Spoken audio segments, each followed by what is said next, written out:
नारद जी वीणा बजाते हुए चले जा रहे हैं। उत्तर दिशा की ओर पहुंच गए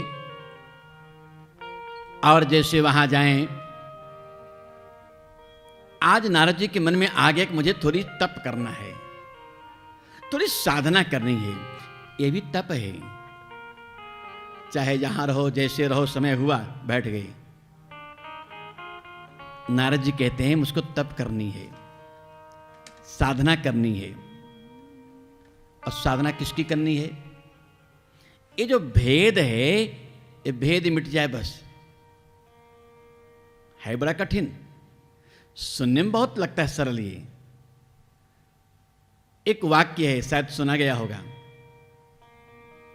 भगवान महादेव के लिए कहा जाता है, अहम ब्रह्मास्मि।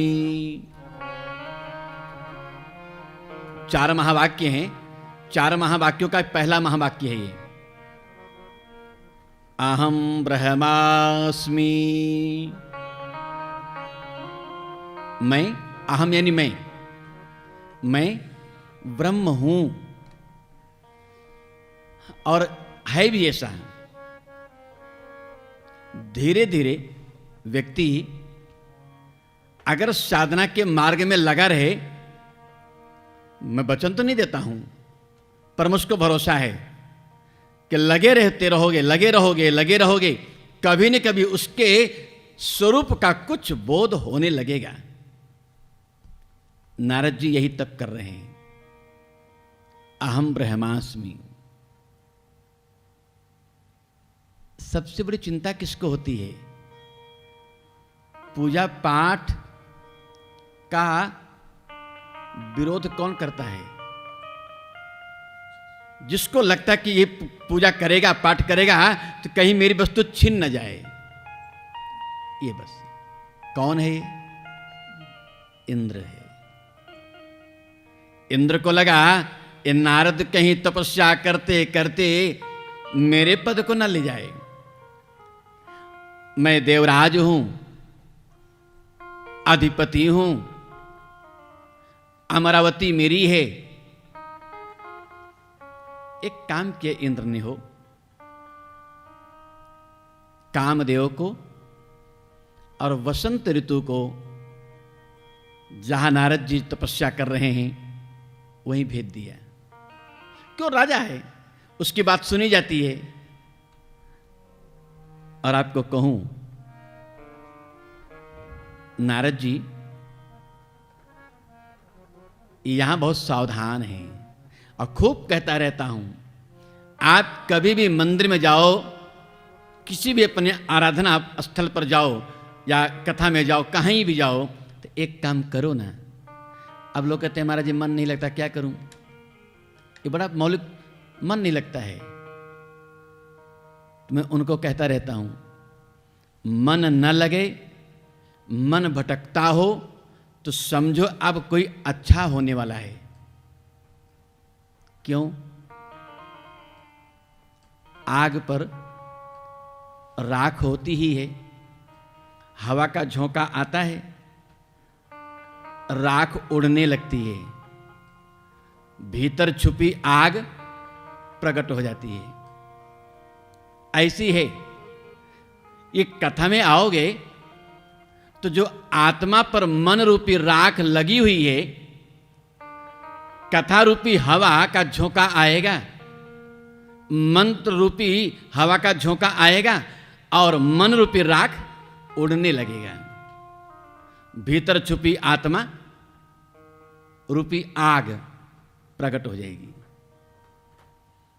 मैं इसको इतना कह दूं, जब तुम्हारा मन न लगे तो समझो अब कोई अच्छा होने वाला है। यहां नारद जी का मन भी लग रहा है और साधना में विकार भी नहीं हो रहा है। एक बार तो ऐसा भी हुआ है, कामदेव को डर लग गया, बोलिए अहम ब्रह्मास्मि कर रहा है, और कहीं भगवान महादेव राजी हो गए, प्रकट हो गए, और बीच में मैं व्यवधान कर रहा हूं, जल के राख न कर दे, मारे डर के हो। वसंत और कामदेव दोनों वापस चले गए। उसको बहुत सरलता से कहूं तो बात लग जाएगी। इंद्र समझ गया और कुछ नहीं, अभी बहुत सावधानी, बाद में कहीं ऐसा ना हो जाए जिनकी उपासना, जिनकी पूजा करते हैं वो नाराज ना हो जाएं। इंद्र ने बहुत बखान किया नारद जी का, बहुत बखान किया है। नारद जी, आप जैसा कौन होगा? भूल हमारी है, भूल इस बसंत की है, भूल इस कामदेव की है। आपने तो जिनका आश्रय लिया है उनके आगे किसी का बस नहीं चलता है। आश्रय किसका है? अहम ब्रह्मास्मि, ये मेरे परमात्मा शिव हैं। रह न जाए द्वैत तुझ में और मुझ में, जहां द्वैत मिट जाए, मम त्वम मिट जाए, यही तो परमात्मा का धाम है। रह न जाए द्वैत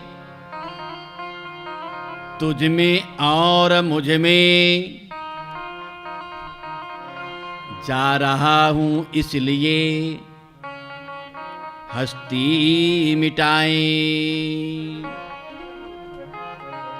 केवल मुझे जो सूत्र में कहना है, इंद्र ने प्रशंसा तो बहुत करी है, लेकिन उस प्रशंसा में एक दोष आ गया। क्या? नारद जी को मद हो गया, अहंकार हो गया। इंद्र डर गया, कामदेव डर गया, वसंत ऋतु डर गया।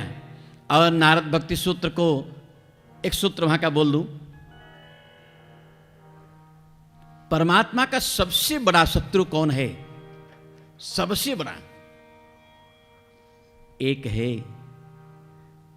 केवल और केवल अभिमान। ये परमात्मा का शत्रु है। नारद भक्ति सूत्र में स्वयं नारद जी ने ऐसा कहा है, ईश्वरस्याभिमान द्वेषत्वात्।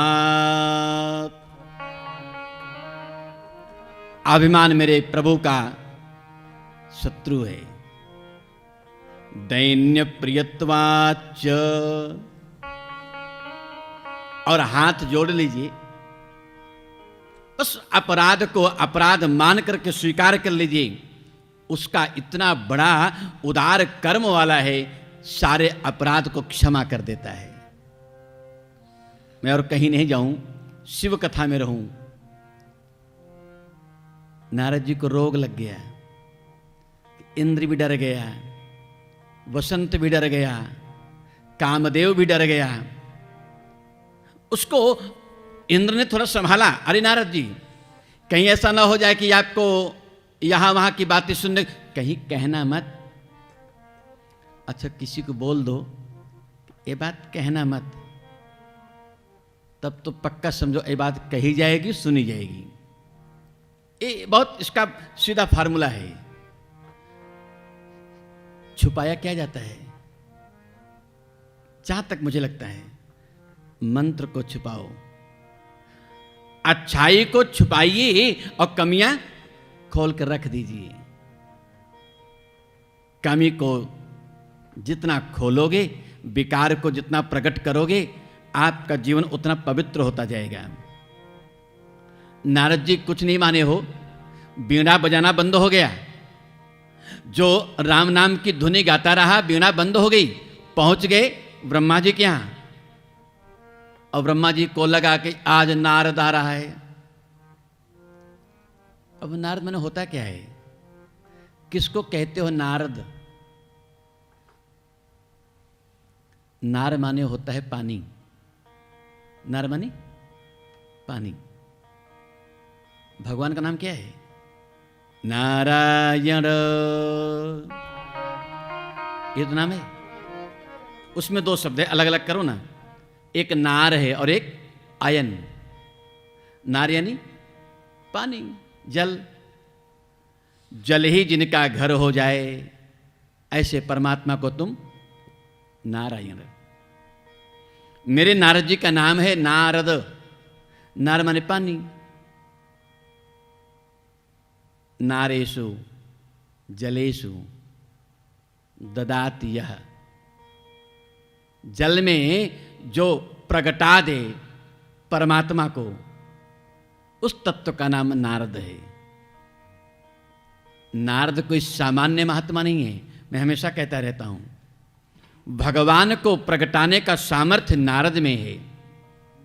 और मैं प्रायः कथाओं में कहता रहता हूं, मुझे यह बहुत स्पर्श करता है बात। आज तो लोग नारद को मखौल बना लिए हैं। आप किसी को नारद कह दो तो उल्टा अर्थ हो जाता है कि नारद हैं ये, लेकिन नहीं। नार माने एक अर्थ और कर लीजिए, नारम अज्ञानम। नार माने होता अज्ञान। तम द्यति खंडयति, जो अज्ञान को मिटा दे, ज्ञान रूप परमात्मा को प्रगटा दे, उस तत्व का नाम नारद है। उन नारद को भी ये रोग लग गया। मुझे इतना कहना है, बीड़ा बंद हो गई बजना, पहुंच गए ब्रह्मा जी के यहां। ब्रह्मा जी ने बहुत सम्मान किया, नारद जी आप, और बिना कारण बात क्या है। नारद जी को लगा ये बूढ़ा हो गया, इसको पता ही नहीं मैंने क्या किया है। यही है अहंकार। इस बात को कहूंगा, श्री नारद जी, ब्रह्मा जी बार बार भगवान महादेव की महिमा गा रहे हैं, वो परमात्मा है। नारद जी कहते हैं पहले मेरी सुनो और किसी की मत कहो। मैं नारद जानते हो क्या किया हूं आजकल, क्या किए हो? मैंने वो तपस्या किया है, कामदेव हार गया, वसंत हार गया, इंद्र थक गया। ब्रह्मा जी चारों मुखों से बोले हो, चार मुख से। अरे ब्रह्मा, नारद, ये तुमने कह दिया, मैंने सुन लिया, कहीं कहना मत, बहुत हो गया। चारों मुखों से